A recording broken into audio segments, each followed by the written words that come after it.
It's really how to level up. The Bible is really a personal development book.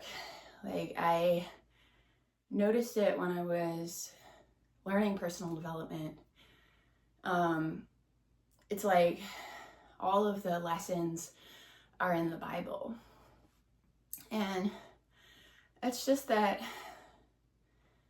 God, like all the lessons in personal development that you might learn from a guru, like maybe one guy is like fixated on, being positive. And the thing is that that's in the Sermon on the Mount. Like, if your eye is dark, your eye is the light of the body.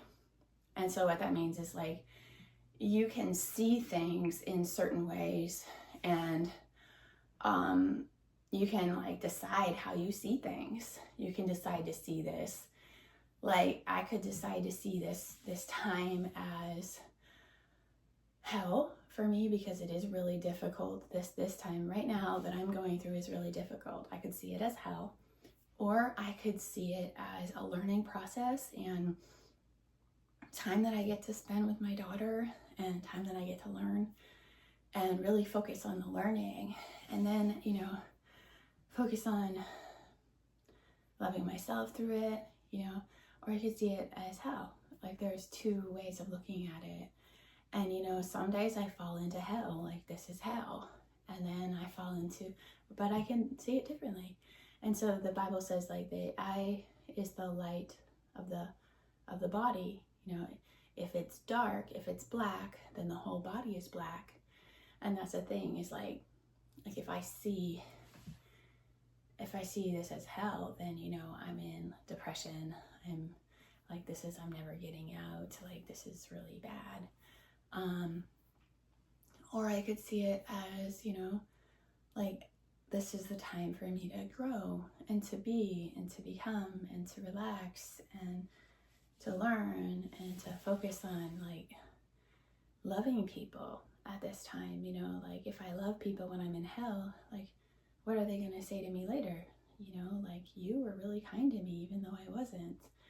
And that's the thing, is like that's where I should be. That's what I should be doing. So I have a choice. And that's just one lesson from the Bible that is really, popular in personal development. And I could go on and on, like they're everywhere in the Bible. And so I noticed that, and I started writing about it. And then like I was woken up by God to the fact that like there's so many spiritual things that are going on that really, that are really in this world, and like, and without, like the spiritual focus as well, you're not going to actually make the progress that you need to make. And that is just to, really, like, you can't really work your way to heaven in general. Like, that's true for people that, try to do all these things to get to heaven, but heaven is also a state of mind, a state of being. You can't work your way there. So like, you could study being positive all day long, but you're never really going to get there without God's help. And that's the truth. And now like I've become a writer, and I learned a lot of things about just about psychology, and really about bullying and how that affects us. And that affects, like, again, your eating. Like you eat, like overeat. Like I'm a chronic overeater. Like that's why I'm overweight. It's like I'm always looking to prolong the eating process, because it's giving me that serotonin, or that good feeling, whatever it is. And I'm always looking to put like another tablespoon of food into my mouth. And I'm always looking, and like, it's like I have to squeeze like every bit of food in me so that I feel better. And that's like a psychological thing. Like I haven't, like, I was pushing myself to like stop it, but like I wouldn't. And that's the thing, like I have to be instead of like focusing on the food, I have to focus on, feeling good about me, and also just being like, okay, like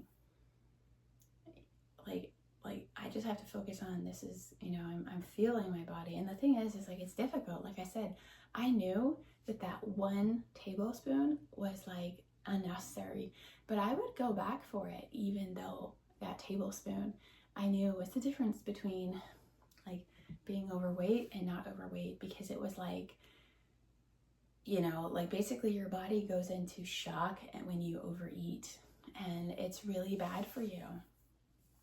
And it sends off all these cascading effects, and then you end up fat. And it's like, wow, for 1 tablespoon? Yes, for 1 tablespoon, because I overate. And, you know, the point is, like, I have to work on these other things. And, you know, part of it might be, you know, I don't know what it is, but I think it's like standing up to bullies in my life has been the change that I made from that point to this point. And standing up to the bullies means like the other day I was bullied, and they bullied me, and they said, like, if you keep doing this, then, you know, we're not going to do this thing that you want to do. So that was bullying. And I then said, you know what, I don't want to do it, and I'm just going to stay home, and I don't want to do it. And, you know, I really think that actually that's the change. Like, that's the only thing that I've changed, really. I can't say that I've like gotten that much happier, but I actually stood up to the bullies, and that's a really big difference. Like, you know, I wasn't feeling any like I'm stuck in that situation. And when you're stuck in a situation and you're not standing up, then you're really like, then it's like you're hopeless. And so you will eat, because the bully is just never going to stop. And yeah, I mean, it's true that I'm still in a situation, but at least I'm standing up, you know. And if like the situation is that if I could get kicked out of my house, and they could take my daughter, because I live with my parents, and that's who bullies me. And so they could take my daughter, because they already got her in court by saying that I was crazy because of all this stuff that I've gone through with God. And so they think like, and they know I'm not crazy, but yet they insinuate that so that I will lose guardianship of my daughter. And I did. And that's how they justify that. But actually they took guardianship because I don't have any money. So there's an unwritten rule, apparently, that if you have no money, they'll take away your kid. In New Hampshire, and maybe it's all across the United States, but it's an unwritten rule. So they have to justify it in some way. So they trump up these, you know, voices that I hear. But it's really like all these lessons from God, and I could point to all of them and tell them, like, these are lessons from God. And yet, you know, they don't care, because it's really justifying these. And I'm not also any kind of danger to anybody. But it's like really to take away my guardianship, and they did that. And so I have bullies, you know, that I live with, and so it's very difficult to, and also I have no money, so I am you know, beholden to these people that to give me money to survive. And it's a very difficult thing, you know, how to navigate that. And so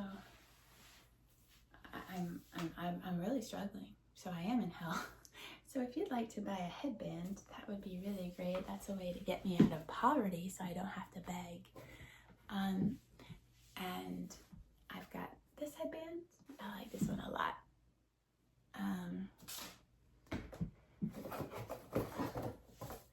This one, that's a good one.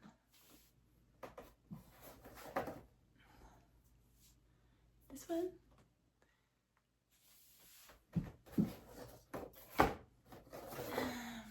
This one. So just tell me which one you want. Send me $18 over Venmo, and I will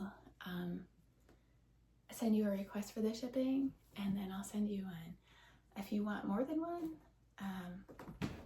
do buy more than one. They are so fun. They are statements, and they are a way to really spice up your stuff. I want to teach everybody how to write, because I think that writing is the way to growth and happiness. This is my book. well, it's a book that I'm giving away called Hello Writing Success. It will teach you how to write well, fix all your mistakes so you can write. Growth is really easy when you write, and I've learned so many things through writing. So please join me on this path. Please subscribe, please like, and please support me, because I really am in need of someone to support me. I don't have anybody. And that's a hard thing. That's a hard place to be. I have a daughter, and I'm pretty stuck. I'm in hell. So I'd love for you to take me out of that. $18 would help a lot. Thank you.